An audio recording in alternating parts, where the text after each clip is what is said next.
रिज़्क़ अल्लाह के ज़िम्मे है। नबी करीम ने फरमाया, अगर तुम अल्लाह पर उस तरह भरोसा करो जिस तरह भरोसा करने का हक़ है, तो वो तुम्हें उस तरह रिज़्क़ देगा जैसे वो परंदे को देता है। वो सुबह भूखा निकलता है और शाम को सैर होकर वापस आता है। हवाला जामा तिर्मिज़ी, हदीस नंबर 2484।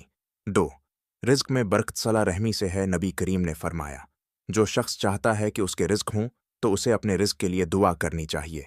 में कशादगी हो और उम्र में बरकत हो, उसे चाहिए कि सला रहमी करे, रिश्तेदारों से अच्छा सलूक करे। हवाला सहीह बुखारी, हदीस नंबर 548। 3 हराम रिज़्क़ की मजम्मत। नबी करीम ने फरमाया, वो गोश्त जो हराम रिज़्क़ से पैदा हो उसके लिए जन्नत हराम है। हवाला मुस्नद अहमद, हदीस नंबर 8112। 4 रिज़्क़ का पीछा करना फितरी है। नबी करीम ने फरमाया, रिज़्क़ इस तरह इंसान का पीछा करता है जैसे मौत उसका पीछा करती है। हवाला सहीहुल जामी अस्सगीर, हदीस नंबर 1600। इमाम तबरानी ने रवायत किया।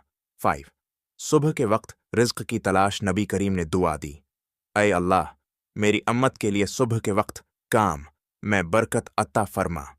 हवाला सुनन इब्न माजा, हदीस नंबर 2236।